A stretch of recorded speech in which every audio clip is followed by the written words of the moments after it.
Hi అండి. నమస్తే. నేను మీ Lakshmi. Welcome back to our channel.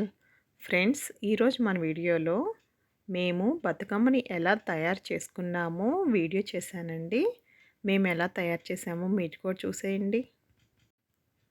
చూడండి, మేము బతుకమ్మని తయారు చేయడానికి ఈ ఫ్లవర్స్ అన్నీ కలెక్ట్ చేసామండి. తంగేడు పూలు చూసారా, 3 బుట్టలు కోసుకొచ్చాము. చెట్లు ఇవన్నీ మళ్ళీ ఆకులు మిడిల్లో వేయడానికి చాలా రకరకాల ఫ్లవర్స్ అన్నీ తీసుకొచ్చామండి.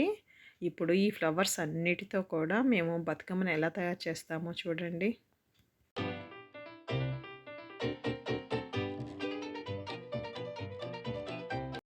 మేము బతుకమ్మను చేయడానికండి ఇలా ఒక ప్లేట్ తీసుకున్నామండి. కొంచెం ఎడ్జెస్ కొంచెం షార్ప్గా ఉండాలి కదా, అలాంటివి తీసుకొని ఫస్ట్ బీరకాయ ఆకులు తెచ్చుకున్నాము. మాకు ఇక్కడ దొరికాయండి బీరకాయ ఆకులు, ఎట్లాగో కష్టపడితే.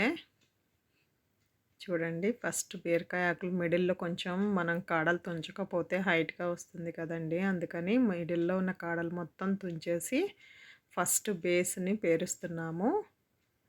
మేము ఇది తల మీద పెట్టుకొని మోసుకొని వెళ్ళాం కాబట్టి కారులో పెట్టుకొని వెళ్తామని చెప్పి థ్రెడ్స్ ఏమీ వాడలేదండి దీంట్లో కట్టడానికి. మీరు ఒకవేళ తల మీద పెట్టుకొని బతుకమ్మని తీసుకొని ఎక్కువ దూరం వెళ్ళేవాళ్ళు అయితే అట్లా కట్టుకోవాల్సి వస్తుంది. అందుకే మేము థ్రెడ్స్ వేయకుండా డైరెక్ట్గా బేస్కి బీరకాయ ఆకులను వేసేసి రెడీ చేసేసుకున్నామండి. చూడండి, దీంట్లో పెట్టిన తర్వాత మనం పెట్టిన ప్లేట్కి షార్ప్ ఎడ్జెస్ ఉంటాయి కదండి,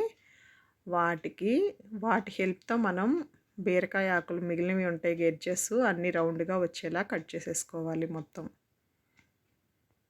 ఈ ఆకుల్ని మిడిల్లో ఎందుకు వేస్తున్నాం అనుకుంటున్నారా అండి? మనం ఎట్లాగో మిడిల్ ఫిల్ చేయడానికి ఆకులన్నీ వేస్తాం కదండి, అందుకని వీటిని కట్ చేసినవి కూడా అక్కడే వేసేస్తున్నామండి. చూసారు కదా, ఎడ్జెస్ మొత్తం కట్ చేసాము. ఇప్పుడు తంగేడు పువ్వులని మొత్తం లైన్గా అమరుస్తున్నామండి. మాకు ఇక్కడ ఇవే దొరికాయి, అందుకే ఈ పువ్వులను వాడుతున్నామండి మేము. చూడండి, నీట్గా ఇలా తుంచుకొని చక్కగా ఒక లేయర్ పెట్టేసుకుంటున్నామండి. చూసారా, అయిపోయింది. ఇప్పుడు నెక్స్ట్ కొన్ని ఆకులు వేసుకొని మిడిల్లో అవన్నీ కదిలిపోకుండా ఉండడానికి ఆకులు వేసి మళ్ళీ సెకండ్ లేయరు, అట్లాగే థర్డ్ లేయర్, మళ్ళీ ఆకులు మొత్తం ఫిల్ చేసుకుంటూ అట్లా మనకి ఎంత హైట్ కావాలంటే అంత హైట్ వరకు కూడా ఫస్ట్ తంగేడు పూలనే మొత్తం పెట్టేసుకున్నాం. చూడండి ఎన్ని లేయర్స్ పెట్టామో, బాగుంది కదా చూడడానికి. ఇంకా తంగేడు పూలతో పెట్టడం అయిపోయిందండి. ఇప్పుడు గడ్డి పూలు అంటారు కదండి, ఇవి ఒక లేయర్ పెడుతున్నాము. తర్వాత గులాబీ పువ్వులు, అలాగే గులాబీ పువ్వులు దానిపైన తులసి మాల ఉంటుంది కదండి, ఆ మాల మొత్తం కూడా పెట్టేశాము. దానిపైన చామంతి పువ్వులు, అట్లా మొత్తం బతుకమ్మని కంప్లీట్ చేసేస్తున్నామండి. చూడండి,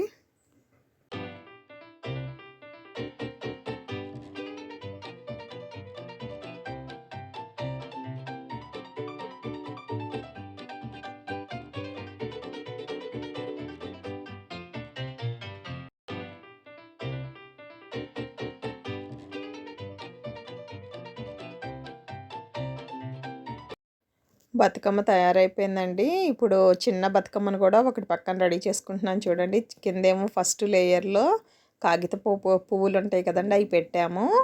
తర్వాత తులసి ఆకులు, తర్వాత ఎల్లో కలర్ ఫ్లవర్స్. చూడండి, తర్వాత ఏమో మళ్ళా గులాబీ పువ్వులు, అన్ని పువ్వులతో చక్కగా చిన్న బతుకమ్మను కూడా చేసుకున్నామండి. చూసారా, చామంతులు పెట్టేసేసి అరేంజ్ చేసేసాను. ఇప్పుడు మనకి చిన్న బతుకమ్మ కూడా రెడీ అయిపోయిందండి. పెద్ద బతుకమ్మ, చిన్న బతుకమ్మ. చూసారా, చిన్న బతుకమ్మ భలే క్యూట్గా ఉంది కదా. ఇప్పుడు దీనికి ఒక తమలపాకు పెట్టుకొని గౌరమ్మను కూడా పెట్టుకున్నామండి. పెద్ద బతుకమ్మలో వస్త్రం కూడా ఒకటి పెట్టుకొని కంప్లీట్ చేసేసాము బతుకమ్మ. చూసారు కదా ఫ్రెండ్స్, బతుకమ్మ ఎలా ఉందో, ఎలా తయారు చేసుకున్నామో, చాలా బాగుంది కదండి. మీకు నచ్చితే కనుక తప్పకుండా ఒక లైక్ చేయండి.